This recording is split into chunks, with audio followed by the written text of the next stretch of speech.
Bienvenue dans ce point marché hebdomadaire, comme tous les samedis, ne loupez pas ce point hebdo, surtout si vous voulez apprendre à spéculer sur les meilleures actions du marché. Chaque samedi je fais ça, donc rendez-vous sur mon blog ou sur la chaîne YouTube pour suivre cette vidéo. Alors, on va faire très simple, comme d'habitude cette semaine, une analyse des indices européens et américains pour prendre la température, voir un petit peu où on en est. On va valider ou pas notre scénario pour le mois de mai, dont j'ai parlé la semaine dernière. Et ensuite, je vais vous présenter 6 actions intéressantes en ce moment, puisqu'on est en pleine saison d'annonce des résultats et il y a des trades intéressants à mettre en place. Donc, les opportunités sont dans la deuxième partie de la vidéo. Restez accrochés. On débute maintenant. Analyse technique des indices européens. On commence par le DAX. Donc cette semaine, le DAX à gauche en hebdo est venu nous dessiner ici un petit doji. On est bien sur le bas du canal haussier sur les derniers mois. Donc comme j'expliquais la semaine dernière, on est ici sur des niveaux de rebond.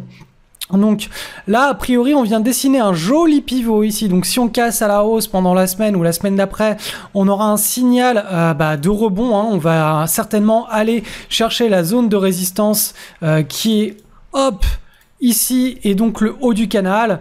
Et si on casse le canal par le bas, on ira davantage chercher les deux niveaux de support. En tout cas, quoi qu'il arrive, le billet reste haussier puisqu'on est dans un joli petit canal ici sur le DAX. Sur le CAC 40, on est dans le même genre de situation. Regardez à droite, on est en train de former un point d'inflexion sur le bas de notre canal. On a un joli pivot qui est dessiné ici, donc clôture au-dessus du pivot. Pour nous, si ça arrive, c'est un signal de rebond. Donc voilà, on garde notre billet haussier pour le mois de mai avec un rebond en perspective. Sur le marché américain, il est encore une fois dans un large range. On a bien dessiné le plancher. Ici, on est en train de dessiner aussi un point d'inflexion. Vous voyez que le pivot, on peut le tracer. Je le trace devant vous. Il est ici. On a beaucoup de volatilité. Ça signifie tout simplement que là, on est en train de dessiner un potentiel double creux.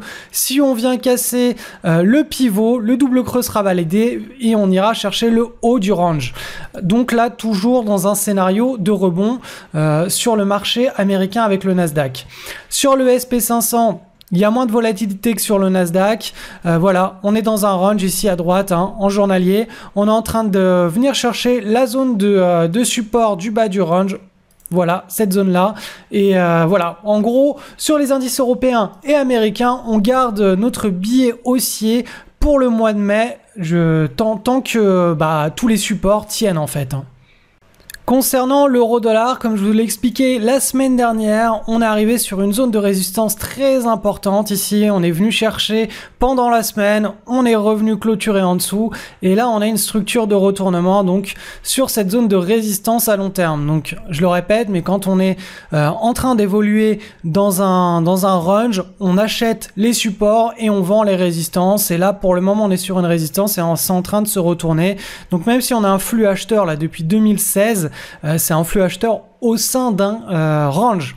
Donc là, pour le moment, on privilégie toujours un retour, un affaiblissement de l'euro face au dollar et donc un renforcement du dollar face à l'euro et de manière générale face aux devises mondiales, puisque si on regarde un graphique du dollar, on va constater qu'il est sur un très joli support à moyen long terme et que la tendance de fond du dollar est haussière et que ici on peut le voir, la tendance de fond de l'euro elle est baissière. On a une énorme tendance de fond ici depuis 2009-2008 qui est baissière sur l'euro.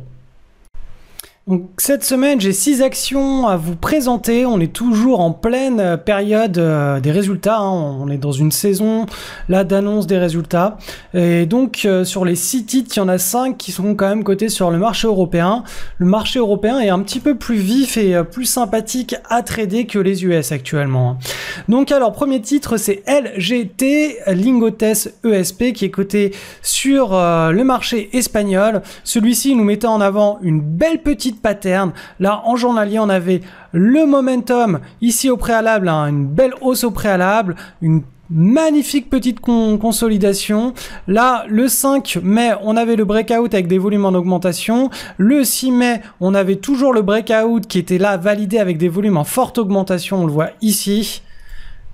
Hop, Et là, on avait le rush qui commençait pendant la séance du 9 mai. Donc là, cette semaine, il se passait vraiment quelque chose d'intéressant sur ce titre. Il était possible de prendre position dans cette zone en fait. Il n'y a pas de point idéal d'entrée. L'idée, c'est toujours d'entrer quand on a vraiment soit une pattern magnifique sur rupture du pivot, soit quand on a une confirmation au niveau des volumes et au niveau du breakout, si on n'est pas trop loin du pivot. Donc là, on avait plusieurs scénarios pour des bonnes prises de position sur ce titre. Ensuite, le titre BNY, c'est pas vraiment un titre, c'est plutôt un fonds, donc c'est BlackRock, New York Municipal. Donc là, on a un beau breakout sur cet actif financier. Il s'est effectué là au cours des 4 dernières séances. Les volumes sont en forte augmentation. Donc tout simplement, les investisseurs sont en train d'accumuler ce titre. En journalier, c'est relativement propre. Il y a mieux, typiquement là si on a vu cette micro pattern qui avait été dessinée contre le pivot, pour ceux qui savent pas, le pivot c'est ce grand trait là sur lequel vont rebondir les cours à chaque fois, et une fois qu'on casse ce trait là, donc on casse le pivot, on a ce qu'on appelle un breakout, une cassure à la hausse avec des volumes en augmentation, donc les investisseurs qui se ruent sur le titre, et nous ça nous permet de prendre rapidement une position, de la neutraliser vite et d'avoir un trade gratuit. Ensuite, le titre MONT coté sur Bruxelles. Celui-ci, on avait une annonce, une déclaration intermédiaire sur les résultats. Ce titre, moi, je l'ai pas pris, j'ai pas pris le trade sur cette news parce qu'il a pas assez de momentum. Voilà, il est pas assez propre. Je pense qu'il y a beaucoup plus propre. Je préfère vraiment rester très sélectif sur mon trading et je vous encourage de faire de même. Voilà, là on a typiquement moi ce qui m'a empêché de prendre position, c'est que là on est allé chercher très bas, donc ça manque un peu de liquidité. Hop, quand les investisseurs se mettent à vendre, ça va chercher très bas, et au préalable on n'avait pas un trend très puissant à la hausse. Donc voilà, ça manque un peu de liquidité sur les volumes. Donc je préfère rester en dehors et attendre vraiment d'avoir des belles configurations, trader moins pour trader mieux. Le titre SIOE, alors celui-ci c'est marrant, c'était une déclaration de dividende, donc là je pense que sur ProRealTime mettez bien les graphiques ajustés aux dividendes pour que ça prenne sens, sinon ça a pas de sens. Donc là distribution du dividende, et apparemment les investisseurs ont bien réagi. Ce titre là, la pattern n'est pas trop mal si on la regarde comme ça. On a une belle tasse avec une anse, l'anse elle est bien serrée, elle respecte bien le pivot, et on a une belle cassure ici. Ça manque de volume mais on a une belle cassure. Après si on regarde cette structure là sur l'historique global de l'action, on se rend compte que la tasse elle est quand même allée chercher très bas. On a vraiment beaucoup retracé comparativement à la puissance de ce trend. Et d'ailleurs ça, quand on passe en hebdomadaire, on le voit bien. On voit bien que cette consolidation là, cette première correction, elle a été très forte comparativement à la puissance du trend au préalable. Donc en hebdomadaire, on n'a pas une figure de type cas d'école. Donc tout simplement, moi je préfère rester en dehors et attendre d'avoir vraiment des figures et des trades parfaits. Les deux derniers titres maintenant, NRO, celui-ci je vous l'avais déjà présenté pendant la cassure ici fin avril. Là on a eu l'annonce de résultats, bim c'est parti à la hausse, on a les volumes en augmentation. Ça c'est aussi un titre que vous pouvez trader si, enfin là il est trop tard, la prise de position se faisait...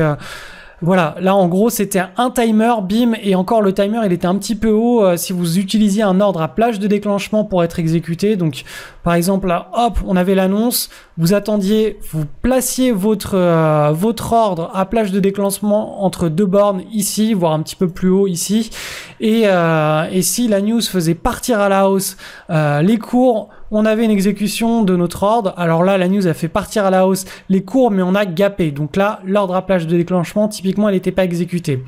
Bref, ce que je voulais vous dire sur ce titre, c'est que vous pouvez trader ce genre d'action peu liquide quand vous avez un petit capital entre guillemets. J'entends par là autour de 10 000, 15 000 euros. Pourquoi? Parce que vous allez prendre un risque de 0,6% à 1% par position, et ça va vous faire entrer sur des petits montants sur ce genre de choses. Donc vous allez être facilement exécuter à l'achat, vous allez trouver une contrepartie facilement, et pour revendre aussi. Par contre, si vous avez des capitaux qui sont un petit peu plus importants, du type 50 000 ou 100 000 euros, voire plus, c'est un peu plus compliqué sur ce genre de titres peu liquides d'être exécuté au bon cours. Donc vaut mieux rester en dehors si vous avez des gros portefeuille. Dernier titre de la semaine que je vous présente, c'est Ubisoft. Annonce de résultats, bim, les cours, ils partent, ils cassent ce très beau pivot là qui a été tapé à de nombreuses reprises. C'est vraiment très important d'avoir un beau pivot qui est tapé à de nombreuses reprises là comme ça, comme c'est le cas ici. Et ensuite, pendant le breakout, bim, on vient dégommer le pivot avec des gros volumes. Ça, c'est vraiment les signaux les plus forts. Quand on a ça, on sait qu'on va pouvoir assez facilement neutraliser nos trades et se retrouver avec une transaction gratuite. Là en plus on a un catalyseur donc de type microéconomique puisque c'est l'entreprise qui publie des résultats et il y a tout le marché qui est en train de se focaliser sur ce titre là en se disant on est passé à côté de quelque chose. Le consensus il était correctement pricé depuis pratiquement 8 mois, 2 à 3 trimestres, les cours évoluaient en dessous d'un niveau et voilà, les tarifs, le prix pour cet actif était correctement pricé. Là, on a une annonce qui tombe et tous les opérateurs sont en train de réévaluer à la hausse puisqu'ils sont surpris positivement par les résultats et donc ils sont en train de réévaluer à la hausse le prix de cet actif. Donc ils vont pas tous rentrer d'un seul coup, ils ont des contraintes, ils vont rentrer sur plusieurs jours, plusieurs semaines et typiquement quand tous les opérateurs réévaluent à la hausse le prix d'un actif, quand ils se mettent à réentrer sur l'action, ça pousse mécaniquement l'action à la hausse pendant plusieurs jours, plusieurs semaines. Et typiquement, le post-earning announcement drift, qui est une anomalie de marché, met en avant que cette dérive haussière des cours, statistiquement, elle dure 3 mois. Donc c'est pour ça qu'on aime bien investir et spéculer sur des situations de trade comme ça. Les trades de news, contrairement à ce qu'on peut croire, c'est les trades qui nous assurent le plus de sécurité. On trade beaucoup moins, mais on trade beaucoup mieux. Donc cette action, elle réagit bien de manière générale. On a une large base, on casse, bim, on a un trend haussier. Ce trend haussier, il est plus ou moins fort, ça on ne le sait jamais à l'avance. On sait simplement que quand on a une belle configuration, on a de fortes probabilités d'avoir un trade gratuit. Et ensuite, après, si le contexte général est bon, on a des espérances de gains mathématiques qui sont importantes. Après, on ne sait jamais véritablement quelles actions vont nous libérer un home run, un mouvement patate, un énorme boost sur les marchés. Alors vous souhaitez vous former au swing trading, je vous invite à cliquer sur le lien sous cette vidéo, vous allez être redirigé vers la page de mon site où je propose toutes les formations. Faut savoir qu'il y a des formations pour les portefeuilles long terme où on a besoin juste d'une routine de 5 minutes par mois et auquel cas on n'a pas du tout besoin de prendre des décisions et de se former véritablement, on n'a pas besoin de développer une expertise, il faut simplement appliquer une méthodologie stricte et où aucune décision humaine n'est impliquée. Par contre en swing trading, donc ce que je vous ai montré pendant toute cette vidéo, ça implique de se former et d'atteindre de faire progresser son niveau d'expertise. Et pour cela, j'ai un squelette, donc mes 3 stratégies de base qui permettent d'exploiter 3 anomalies de marché. Donc les news, leader de marché pour le momentum long terme, donc exploiter les tendances lourdes à long terme sur les actions, et les roquettes de marché pour exploiter le momentum à court terme, donc les actions qui sont ultra explosives sur quelques jours à quelques semaines. Donc ça, c'est vraiment les 3 approches squelettes. Après, on habille le squelette pour progresser. Et ça, on va justement mettre en avant les 4 aspects du plan de trading qu'on peut faire progresser. À savoir, sortir de ces actions au meilleur moment, parce que quand on a un plan de trading avec des indicateurs basiques, les indicateurs sont toujours en retard sur nos sorties, on n'arrive jamais à sortir véritablement au meilleur moment. Donc pour cela, il faut améliorer son plan de trading, cet aspect-là de son plan de trading. Pareil pour les entrées et la sélection de ces trades. Quand on a 50, 100, 200 actions à balayer chaque soir en visuel sur ces screeners, on passe en moyenne 1 seconde par action et dès qu'on a une action qui répond à nos critères, on va la mettre dans notre liste de surveillance et si elle est vraiment très propre, on va mettre en place notre plan de trade. Dans la formation entrée au moment, je vous apprends à faire tout ça. Détecter les rushs boursiers pour entrer sur les actifs financiers sur lesquels il y a des afflux massifs de capitaux. Ça, on va utiliser 3 unités de temps pour d'autant plus qualifier nos trades. On va rajouter en termes de qualité dans la sélection de nos trades ceux qui doivent vraiment être saisis par rapport à ceux qu'on peut mettre à la poubelle parce qu'ils ont une espérance de gain moins importante derrière. Donc pour cela, on va utiliser 3 unités de temps et c'est quelque chose qui est applicable quel que soit votre style de trading, que vous soyez trader intraday, swing trader ou position trader. c'est applicable, c'est transférable. Et enfin, transformez vos pertes en gains qui sont tout simplement des stratégies de coupe pour minimiser ces pertes quand les trades ne tournent pas bien et maximiser tout simplement ces gains puisque la plupart du temps, on se fait sortir avant le boost de marché quand on essaye d'optimiser ses pertes. On sort juste avant et on se rend compte que l'action elle explose, ou on sort trop tard quand l'action s'est retournée et avec sa perte, on se fait sortir par le stop loss ou par son trail stop et au final, le stop loss et le trail stop, c'est bien juste pour sécuriser, mais il y a beaucoup mieux à faire pour progresser et gérer au mieux ses coupes. Donc là, vous avez quatre formations complémentaires aux 3 squelettes, aux trois formations qui donnent des stratégies et des screeners pour exploiter les anomalies de marché. Donc là, tout ça, c'est mes 10-12 dernières années de trading que j'ai condensé dans des formations simplifiées et que vous pouvez suivre à partir de chez vous.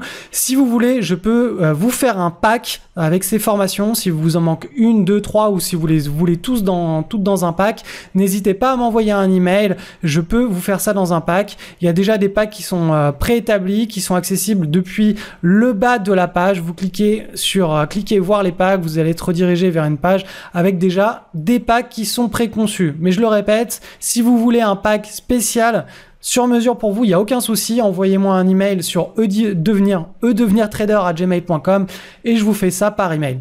Je vous souhaite une excellente semaine sur les marchés, bon trade, soyez vigilants, toujours respectez votre money management et soyez qualitatif sur les trades que vous allez mettre en place cette semaine. À bientôt!